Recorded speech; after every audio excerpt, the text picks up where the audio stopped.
तो आज के वीडियो इंग्लिश ग्रामर के बेसिक को क्लियर करवाने के लिए है।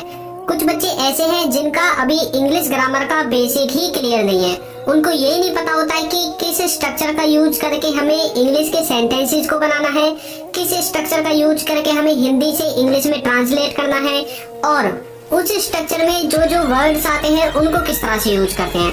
तो देखिए यहाँ पर मैं आपको एक सेंटेंस दूंगा हिंदी का, जैसे कि लिखा हुआ है हम अंग्रेजी सीख रहे हैं। हम क्या सीख रहे हैं? अंग्रेजी सीख रहे हैं। इसको यदि हम इंग्लिश में बोलेंगे तो हम बोलेंगे वी आर लर्निंग इंग्लिश।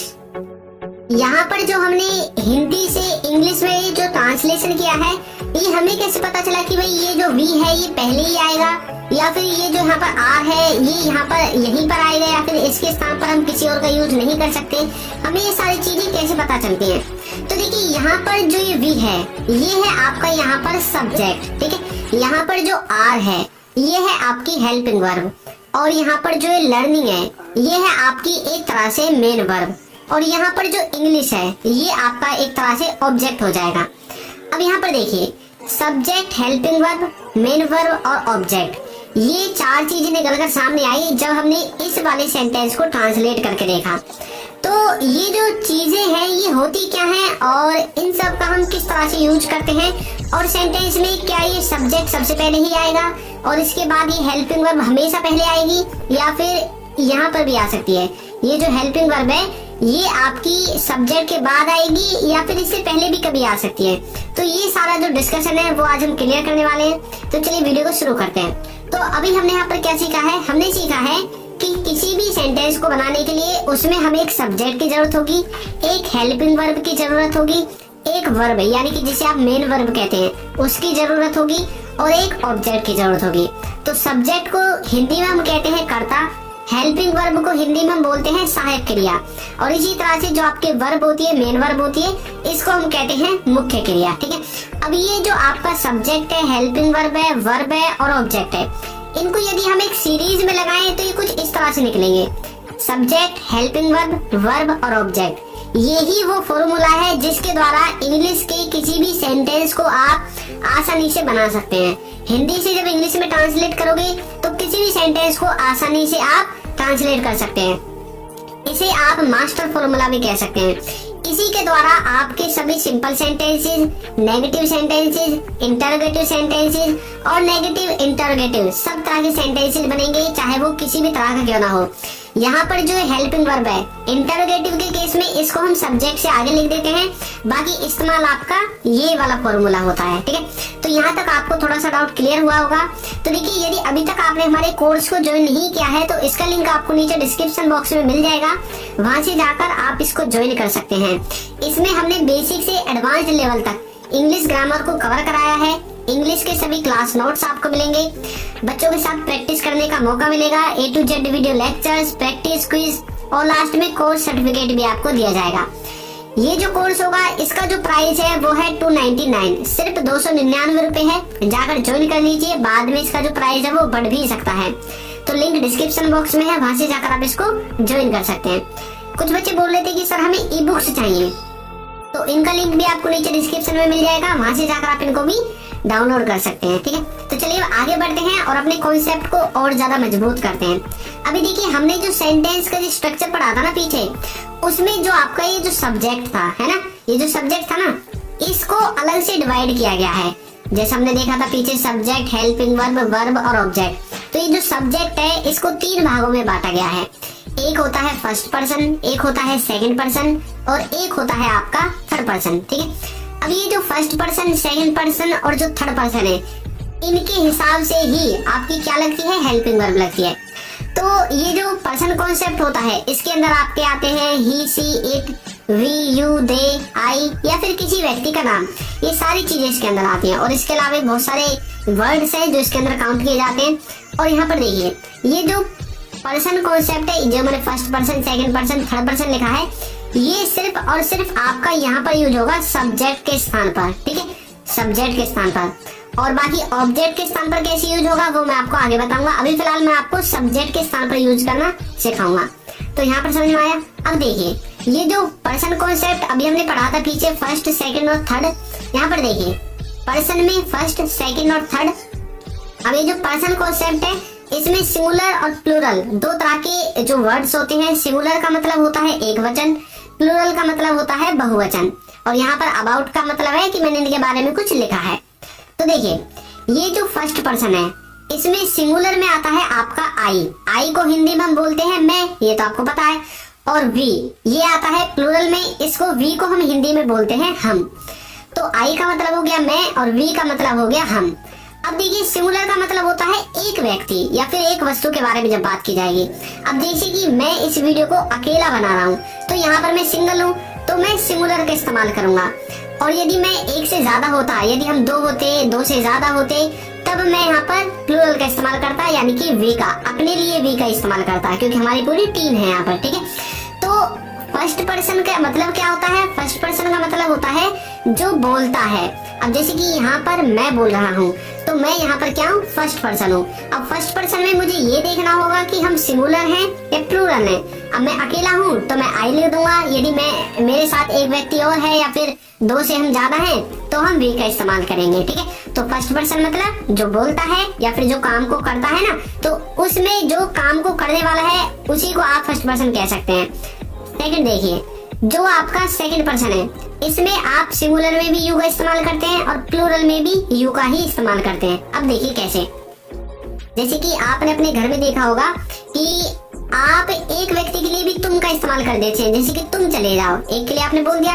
और एक से ज्यादा यदि बैठे हुए तब भी आप बोल देते हैं भाई तुम चले जाओ। तो मतलब आपने एक के लिए भी तुम का इस्तेमाल किया और दो के लिए भी तुम का इस्तेमाल किया। तो इसका मतलब क्या है कि यू को हम सिंगुलर में भी यूज कर सकते हैं और प्लूरल में भी यूज कर सकते हैं, ठीक है। अब जो सेकंड पर्सन होता है ना, इसका मतलब होता है जो सुनता है। अब जैसे कि मैं बोल रहा हूँ तो मैं यहाँ पर फर्स्ट पर्सन हूँ क्योंकि जो बोलता है वो फर्स्ट पर्सन होता है। अब मेरी बात को सुन कौन रहा है? मेरी बात को सुन रहे हो आप, तो आप यहाँ पर क्या हो गए? आप हो गए यहाँ पर सेकंड पर्सन, ठीक है। तो जो सुनने वाला होता है वो सेकंड पर्सन होता है। अब जैसे कि हम एक दूसरे से बातचीत कर रहे हैं इस वीडियो के जरिए, ठीक है। तो हम किसके बारे में बात कर रहे हैं? हम बात कर रहे हैं इंग्लिश ग्रामर के बारे में, इंग्लिश ग्रामर के कॉन्सेप्ट के बारे में। तो यहाँ पर जो इंग्लिश ग्रामर है ना, जिसके बारे में हम बात कर रहे हैं, ये आपका हो गया थर्ड पर्सन। समझ में आया? जो बोलने वाला वो फर्स्ट पर्सन, जो सुनने वाला वो सेकंड पर्सन, जिसकी बात होगी वो थर्ड पर्सन। अब देखिए अभी तक तो मैं बोल रहा हूँ इसीलिए मैं फर्स्ट पर्सन हूँ। बाई चांस मैंने बोलना बंद कर दिया और आपने बोलना स्टार्ट कर दिया तो अब क्या होगा? अब आप फर्स्ट पर्सन बन जाओगे और मैं आपकी बात को सुनूंगा तो मैं बन जाऊंगा सेकंड पर्सन। और आप मुझसे जिस भी चीज के बारे में बात करोगे तो वो बन जाएगा आपका क्या? Third person. अब मान लीजिए कि मैं आपसे बात करूं किसी व्यक्ति के बारे में कि भाई वो जो व्यक्ति है ना वो बहुत बुरा है, तो इसका मतलब मैंने क्या बोला है यहाँ पर? मैंने बोला है वो जो व्यक्ति है ना वो बहुत बुरा है। तो यहाँ पर बोलने वाला मैं फर्स्ट पर्सन, आप सुनने वाले सेकंड पर्सन, और मैं जिस व्यक्ति के बारे में बात कर रहा हूँ वो आपका थर्ड पर्सन हो जाएगा। तो इस तरह से आप पर्सन कॉन्सेप्ट को बिल्कुल आसान भाषा में समझ सकते हैं। तो मुझे आशा है कि आपको पर्सन कॉन्सेप्ट तो बिल्कुल अच्छे से समझ में आ गया होगा। अब चलिए थोड़ा सा आगे बढ़ते हैं। अब हम बात करेंगे वर्ब के बारे में। वर्ब भी तो था उसमें, सब्जेक्ट तो हमने देख लिया। वर्ब क्या होता है? देखिए वर्ब की हो सकता है कि आज तक आपने 3 फॉर्म देखी हो, वर्ब की first form, second form, third form. लेकिन यदि हम और थोड़ा सा जो खोलकर देखें तो यहाँ पर वर्ब की फोर्थ फॉर्म और फिफ्थ फॉर्म ये भी होती है, ठीक है। तो ये जो वर्ब की फर्स्ट फॉर्म है ये ज्यादातर आपकी प्रेजेंट में यूज होती है। जो सेकंड फॉर्म है वो पास्ट में यूज होती है। जो थर्ड फॉर्म है ये ज्यादातर परफेक्ट टेंस में यूज होती है। जो फोर्थ फॉर्म है ये कंटिन्यूअस टेंस में यूज होती है। और जो फिफ्थ फॉर्म है ये प्रेजेंट के इंडेफिनिट में यूज होती है, ठीक है। जैसे गो होता है, गो का मतलब होता है जाना। गो का क्या मतलब होता है? जाना।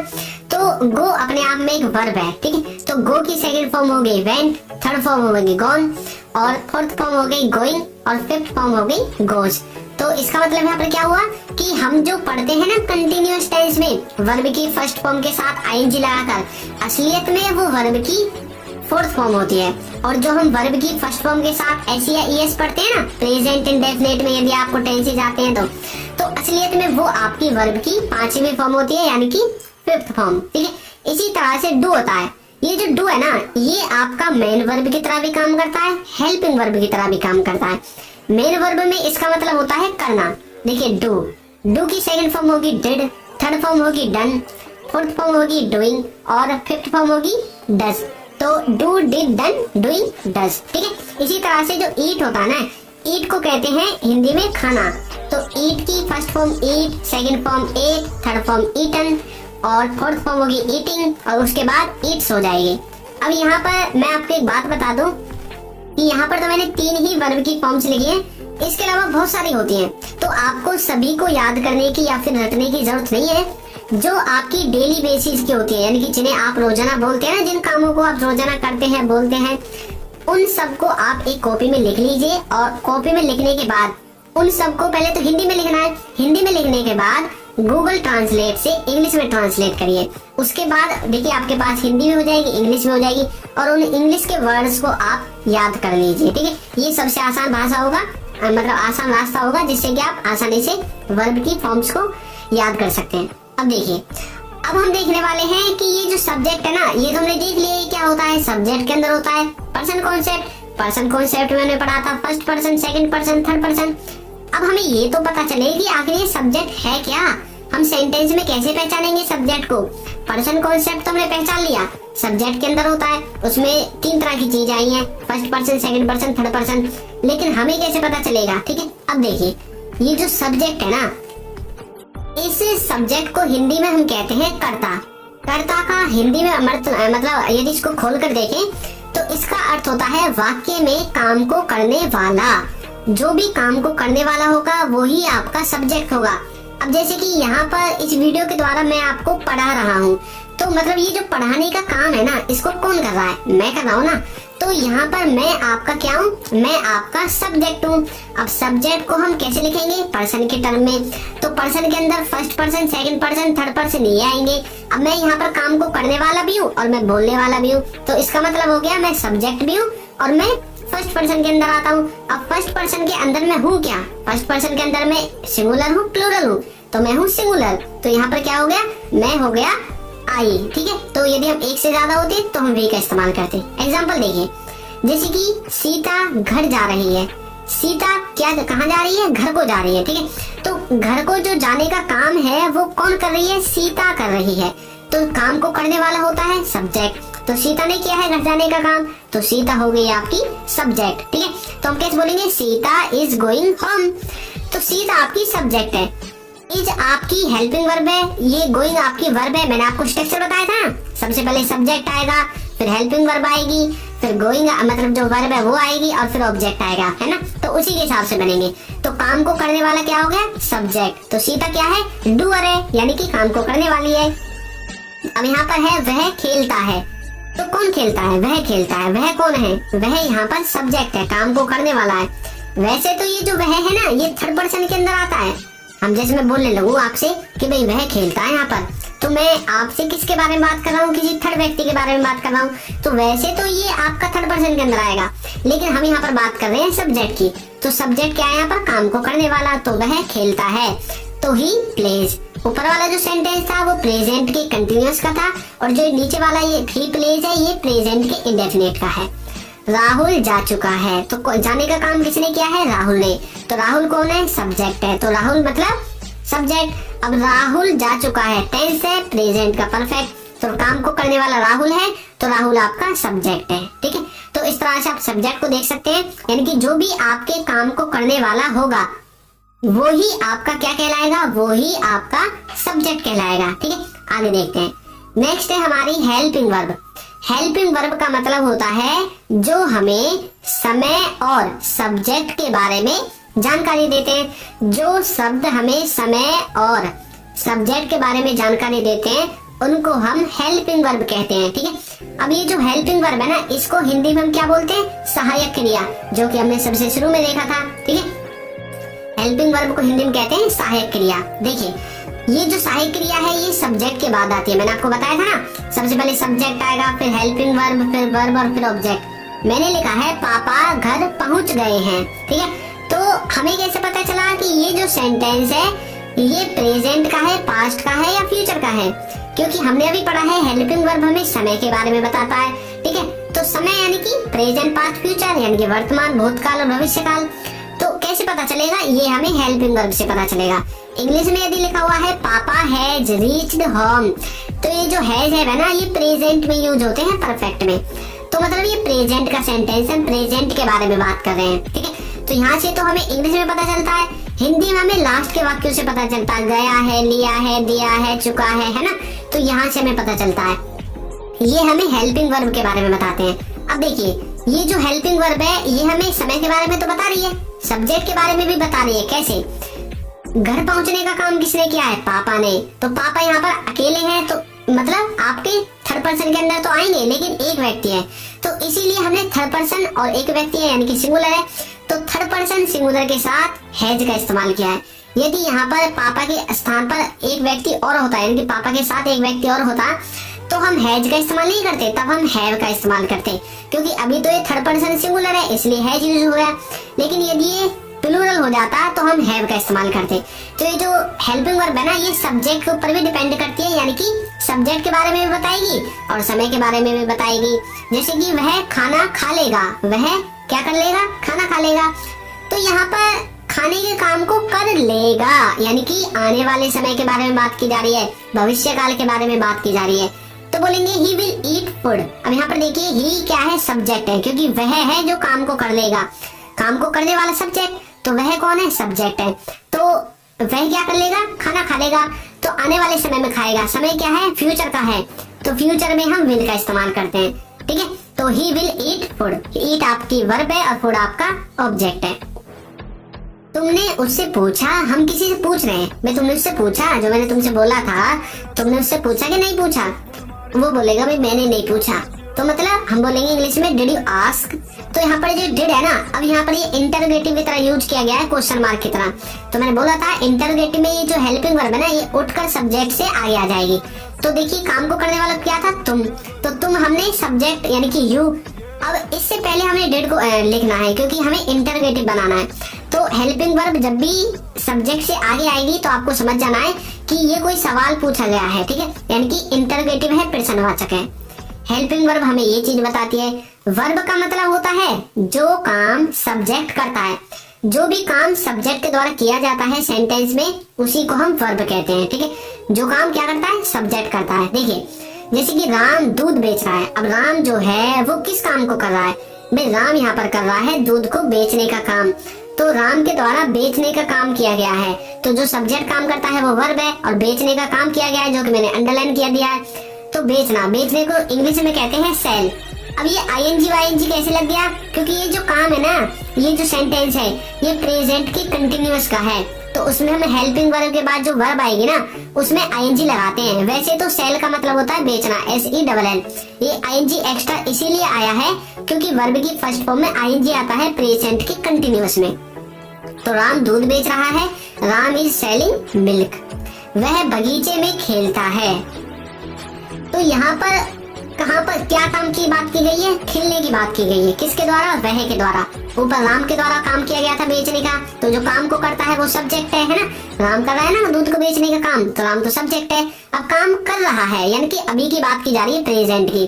तो हेल्पिंग वर्ब में क्या बताएगी? समय के बारे में बात बताएगी। तो इज, MR ये कहाँ पर यूज होते हैं? प्रेजेंट में यूज होते हैं, ये तो आपको पता होगा। अब यहाँ पर देखिए, वह क्या कर रहा है? खेलता है बगीचे में, ठीक है। तो ये जो वह है ये सब्जेक्ट है, क्या काम करता है? खेलने का। तो खेलने को क्या कहते हैं? प्ले। तो ही plays in the garden, present का इंडेफिनिट है, ऊपर वाला प्रेजेंट का कंटिन्यूअस है। राहुल स्कूल जा चुका है। राहुल कहाँ जा चुका है? स्कूल जा चुका है। तो हम बोलेंगे Rahul has gone to school, Rahul has gone to school. तो राहुल के द्वारा क्या काम किया गया है? स्कूल जाने का। तो जाने को इंग्लिश में कहते हैं गो। अब जा चुका है तो प्रेजेंट परफेक्ट है। अब जब प्रेजेंट परफेक्ट है, हमें कैसे पता चला प्रेजेंट परफेक्ट है? जिस वाक्य के अंत में चुका है, चुके हैं, लिया है, दिया है, ये आते हैं, वो प्रेजेंट परफेक्ट में आते हैं। तो Rahul has gone to school, Rahul कहाँ जा चुका है? स्कूल जा चुका है।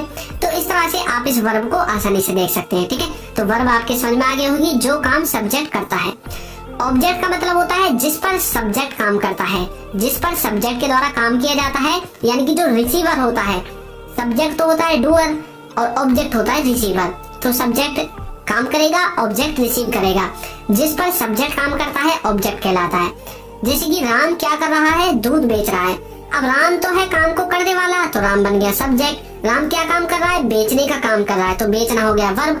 लेकिन ये जो बेचने का काम है, ये किया किस पर जा रहा है? ये किया जा रहा है दूध पर। तो दूध क्या है? ऑब्जेक्ट है। तो मैंने बताया था ना, राम यानी कि सब्जेक्ट जिस पर काम करता है। राम बेचने के काम को दूध पर कर रहा है, दूध को जो बेच रहा है। कल को राम सब्जी बेचने लगे तो राम बेचने के काम को सब्जी पर कर रहा है। तो यहाँ पर दूध और सब्जी वगैरह जो भी कुछ होगा ये आपका ऑब्जेक्ट होगा। तो प्रेजेंट का कंटिन्यूअस का सेंटेंस है, हम बोलेंगे राम इज सेलिंग मिल्क। तो राम सब्जेक्ट है, इज हेल्पिंग वर्ब है, और जो सेलिंग है वो वर्ब है, मेन वर्ब, और जो मिल्क है ये आपका ऑब्जेक्ट है। वह बगीचे में खेलता है, तो हम बोलेंगे ही plays in the garden. He plays in the garden, वह कहाँ पर खेलता है? बगीचे में खेलता है। तो वह जो है ना वो खेलने का काम करता है, लेकिन कहाँ पर करता है? बगीचे में करता है। तो बगीचा आपका ऑब्जेक्ट है। He plays in the garden. Rahul school जा चुका है, तो हम बोलेंगे Rahul has gone to school. तो राहुल कहाँ पर जा चुका है? स्कूल जा चुका है। जाने का काम किया गया है तो जाना वर्ब हो गई। ऊपर खेलने का काम था तो खेलना आपका वर्ब हो गई। ऊपर बेचने का काम था तो बेचना वर्ब हो गई। यहाँ पर राम, यहाँ पर वह और यहाँ पर राहुल ये आपके सब्जेक्ट हैं, और जो ब्लैक कलर में है ये आपके ऑब्जेक्ट हैं। तो Rahul has gone to school. Rahul कहाँ जा चुका है? स्कूल जा चुका है। तो इस तरह से आप इसको क्लियर कर सकते हैं। अब चलिए आपकी प्रैक्टिस के लिए मैं आपको एक सेंटेंस देता हूँ। We were going there, we were going there। इसको आपको कमेंट करके बताना है कि इसमें क्या सब्जेक्ट है, क्या ऑब्जेक्ट है, क्या हेल्पिंग वर्ब है और क्या आपकी मेन वर्ब है, ठीक है। और यहाँ पर ये भी आपको बताना है कि ये जो वी है ये कौन से कॉन्सेप्ट के अंदर आता है, फर्स्ट पर्सन, सेकंड पर्सन या थर्ड पर्सन के अंदर आता है, ठीक है। ये बात भी आपको बतानी है। कमेंट करके जल्दी से कमेंट करिए। यदि आपने इन चीजों का पता लगा लिया तो समझ लीजिए कि आपको वीडियो अच्छे से समझ में आ गई है और आपका डाउट जो है क्लियर हो गया है।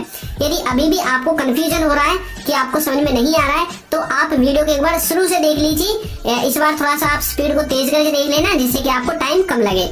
तो वीडियो आपको कैसी लगी है जरूर बताइएगा, और हमारा जो कोर्स है ना उसका लिंक आपको नीचे डिस्क्रिप्शन में मिल जाएगा, वहां से जाकर आप उसको ज्वाइन कर सकते हैं। तो यदि आप हमारे चैनल पर नए हैं तो चैनल को सब्सक्राइब कर दीजिए, वीडियो को लाइक कर दीजिए और एक अच्छा सा कमेंट करना बिल्कुल ना भूलें। Thank you.